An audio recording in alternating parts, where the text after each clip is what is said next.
What is going on, everybody on YouTube? This is Endermail here, and today I'm bringing you guys the first of many life stories.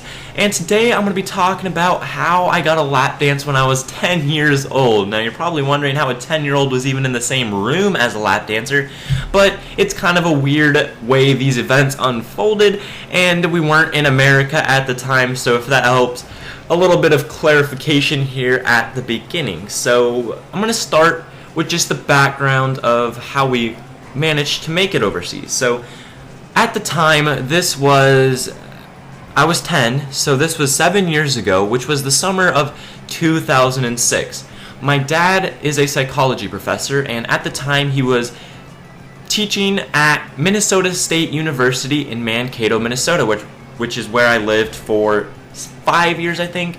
It was an awesome place, awesome experience, and my favorite place I ever lived. I've lived all over the country, and Mankato, Minnesota was my favorite. But he worked as a professor of psychology, and during the summers he would do research.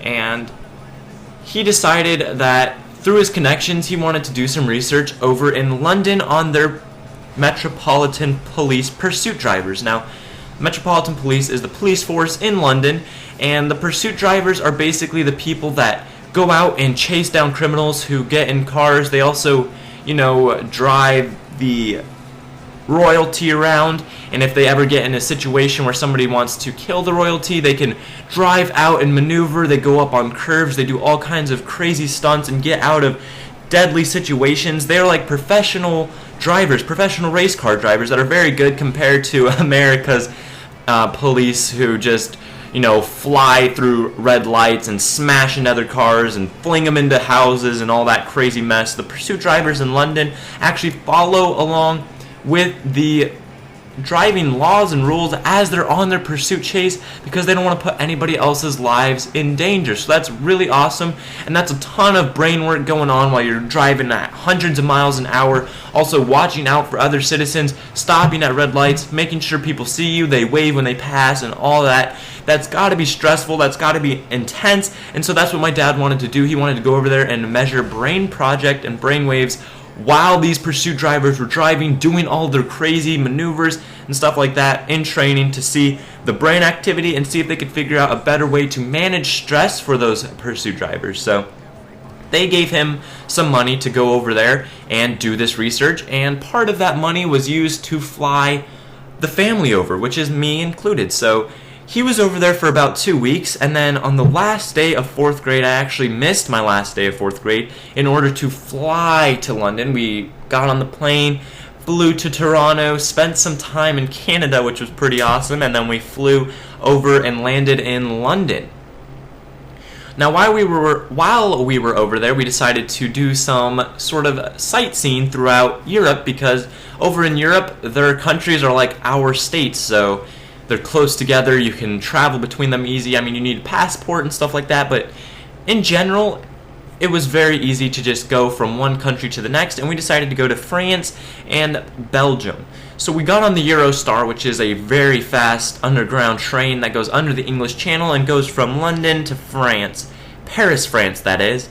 And so once we got to Paris, my dad actually had a roommate whose brother was a diplomatic protection officer in Paris, France, and basically what he did was he was from the States and he lived in Paris, and whenever the president or celebrities or famous politicians would go over to Paris, he would be their Secret Service and protection officer, and so that was very awesome. He lived in a gated community full of other Americans, so we were able to, be in a safe place and know kind of what was going on, because none of us spoke French, and so we'd be able to have somebody along with us to guide us and speak to other people in French and translate and all that good stuff. So we wanted to do some sightseeing, and the way we got around was through the subway system.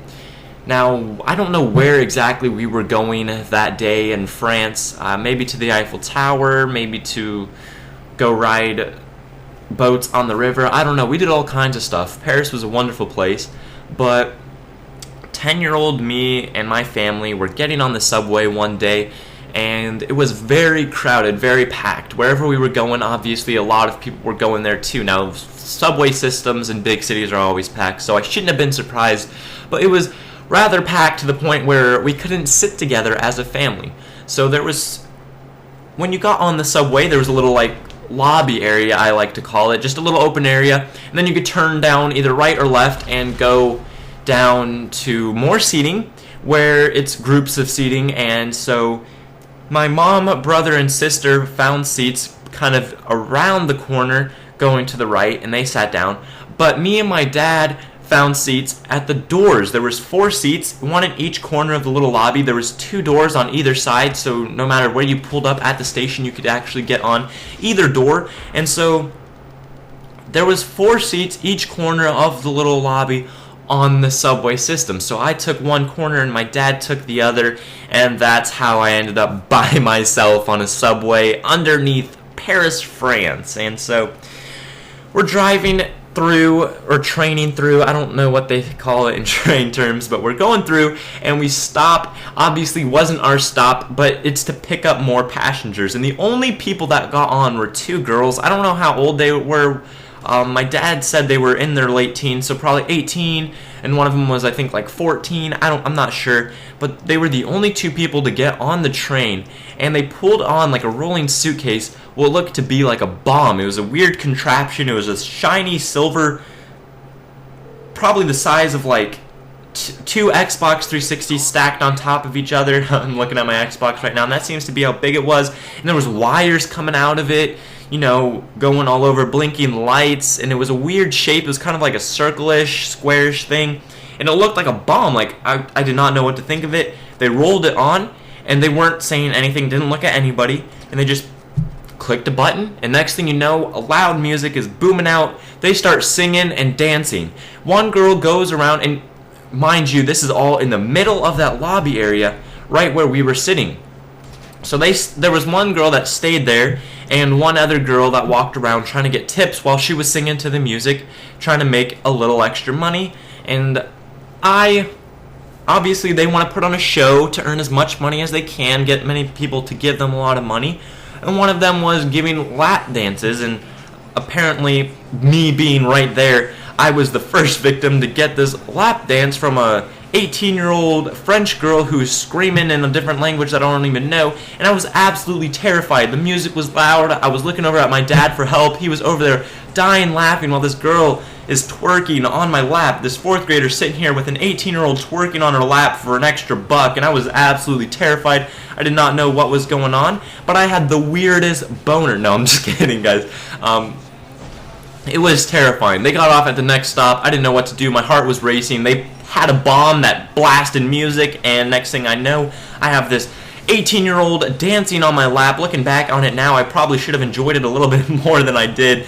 But that is my story of getting a lap dance when I was 10 over in Paris, France. So that's a pretty weird title, I guess you could say, to it. But hope you guys enjoyed this story. I have tons of more stories, obviously, of experiences from, like I said, traveling the world and living all over the country. So I hope you guys enjoyed this time where I just talk about different experiences. Be sure to leave a like for more. I am Endermail, and I am out. Peace.